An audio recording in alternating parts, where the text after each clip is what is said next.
Tamil Nadu BJP president Sattur NDA candidate గౌరవనీయులు నయనార్ నాగేంద్ర గారు,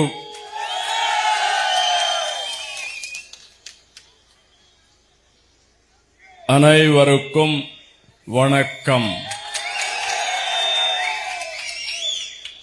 என் அப்னான தமிழ்நாடு மக்களே, உளங்குடன் இங்கே இருப்பது ரொம்பவே சந்தோஷம். தமிழ்நாட்டில் மாற்றம் ஆரம்பம் ஆயிடுச்சு. இனிமே யாராலையும் నిరుత్త ముడియాదు. తమిళనాడు అంటేనే ద్రవిడ నాగరికతకు కేంద్రం. ఇక్కడ చూస్తే పల్లవ, చేర, చోళ, పాండ్య లాంటి రాజు వంశాలు పాలించిన గొప్ప నేలది, ఒక పుణ్య భూమి అని చెప్పి కూడా నేను మీకు తెలియజేస్తున్నా. ఇంకొక పక్క అన్ని భాషల్లోకెల్లా తమిళ భాష అతి ప్రాచీనమైన భాష. ఈ భాష మీద మీకుండే అభిమానం చూస్తే ఏ భాషకు లేనంత అభిమానం తమిళ భాషకు ఉండడం గర్వకారణం అని చెప్పి మరొక్కసారి విజ్ఞప్తి చేస్తున్నారు.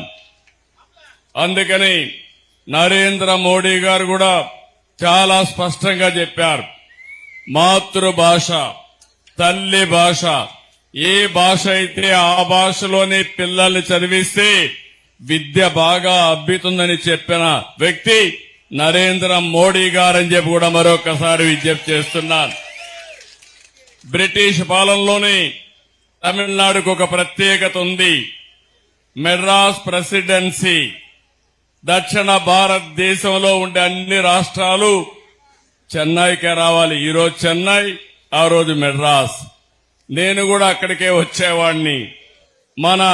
మీ అందరి ప్రియతమ నాయకుడు ఎన్టీ రామారావు గారు చెన్నైలోనే ఉండి ఒక మహానాయకుడిగా ఎదిగాడు. అక్కడి నుంచి ఆంధ్రప్రదేశ్ రాజకీయాల్లోకి వచ్చి ఒక మహానటుడే కాకుండా మహానాయకుడయ్యాడు. ఆయన ఒకటే ఆలోచించారు, నేను చెన్నైలో ఉన్నాను, ఇన్ని సంవత్సరాలున్నాను, అక్కడ నీళ్లు లేవు, అలాంటి చెన్నై నగరానికి నీళ్లు ఇవ్వాలని ఆలోచించిన వ్యక్తి నందమూరి తారక రామారావు గారైతే దానికి సహకరించిన వ్యక్తి ఆనాటి ఎంజీఆర్ అని చెప్పి కూడా నేను మీకు తెలియజేస్తున్నా. ఇద్దరు కలిసి ఆ రోజు మీరు చూస్తే చెన్నైకి తెలుగు గంగ ద్వారా నీళ్లు తీసుకొచ్చారు. ఇంకో పక్క తమిళ ప్రజలంటే క్రమశిక్షణ, పట్టుదల, కష్టపడే మనస్తత్వం, తెలివితేటలు, ఇదే తమిళ సోదరుల యొక్క సక్సెస్ సీక్రెట్. ఏ రంగం చూసినా, ఏ దేశంలో చూసినా ఒకప్పుడు తమిళులే ఉండేవాళ్లు. ఆ రోజు దక్షిణ భారతదేశంలో ఉండే ద్రవిడులంటే గౌరవం ఉండేదని చెప్పి కూడా నేను మీకు తెలియజేస్తున్నా. ఎన్నో పరిశ్రమలకు నాంది. ఇక్కడే మంత్రిగా పనిచేశాడు నాగేంద్ర గారు, జయలలిత గారి కేబినెట్ లో అనేక పరిశ్రమలు తీసుకొచ్చాడు. నేను అదే గుర్తు చేశాను. ఫాక్స్కాన్ గాని అనేక పరిశ్రమలు తీసుకొచ్చి తమిళనాడులో ఉద్యోగాలు కల్పించిన వ్యక్తి మీ అభ్యర్థి నాగేంద్ర గారని చెప్పి నేను మీకు తెలియజేస్తున్నా. ఇదే కాదు, ఒక నాగరికత, ప్రాచీన నాగరికత. ఎన్నో దాడులు జరిగాయి, తిప్పికొట్టారు, తట్టుకున్నారు. అంతేకాకుండా ఎంతో మంది పుణ్య పురుషులు జన్మించిన గడ్డ, పుణ్య భూమి ఈ తమిళనాడు అని చెప్పి కూడా నేను మీకు తెలియజేస్తున్నా. కన్నగి, తిరువళ్ళూర్, తిరువళ్ళవార్, కంబన్, సుబ్రహ్మణ్య భారతి, సివి రామన్, సర్వేపల్లి రాధాకృష్ణన్, శ్రీనివాస రామానుజన్, అబ్దుల్ కలాం కూడా ఈ రాష్ట్రం నుంచే వచ్చాడు. స్వామినాథన్ అగ్రికల్చర్ రెవల్యూషన్ తీసుకొచ్చాడు. ఈ కాన్స్టిట్యున్సీ నుంచి కామరాజు నాడర్ కూడా ఇక్కడి నుంచే వచ్చి దేశ రాజకీయాల్లో చక్రం తిప్పాడు. అవునా కాదా మీరు ఒక్కసారి గుర్తుపెట్టుకోవాలి. అంతేకాదు కట్టబొమ్మ వీర పాండ్యన్ కూడా ఇక్కడ వచ్చి బ్రిటిష్ వాళ్ళ పీరియడ్ లో నువ్వెవడరా రావడానికి, నువ్వెవడరా ట్యాక్స్ అడగడానికి అని చెప్పి తిరుగుబాటు చేసిన స్వాతంత్ర పోరాట యోధుడు వీర పాండ్యన్.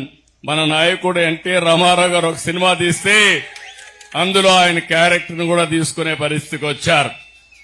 ఇంకో పక్క ఎన్నో ప్రాచీన ఆలయాలు, సాంస్కృతిక ప్రదేశాలు, మంచి టూరిజం సెంటర్స్ కూడా ఉన్నాయి.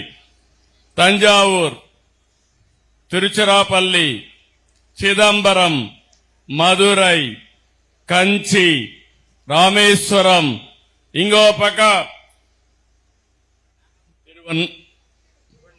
తిరువన్నామలై, ఇలాంటి పవిత్రమైన పుణ్యక్షేత్రాలున్నాయి. అరుణాచల శివుణ్ణి చూసేదానికి తిరువన్నామలకి తెలుగు వాళ్ళందరూ వస్తే పెరుమాళ్ళని చూడడానికి మీరందరూ తిరుపతికి వస్తున్నారు.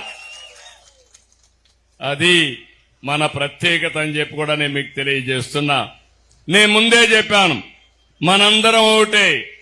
తమిళ్, తెలుగు, కన్నడ, మలయాళ ఈ భాషలు మాట్లాడతాం గాని మన ఆరిజిన్ మాత్రం ద్రవిడ ఆరిజినే. ఈ విషయం మనం గుర్తుపెట్టుకోవాలి. మనమందరం కూడా అన్నదమ్ములమే. అందుకే తెలుగు గాని తమిళియన్స్ గాని నీరు పాలు మారి కలిసిపోతాం, ఒకరికొకరు సహకరించుకుంటాం. కొన్ని లక్షల కుటుంబాలు తమిళనాడులో ఈ రాష్ట్ర అభివృద్ధి కోసం తెలుగు వాళ్ళు కూడా కష్టపడుతున్నారంటే ఇది ఒక చరిత్ర అని చెప్పి కూడా నేను మీకు తెలియజేస్తున్నా.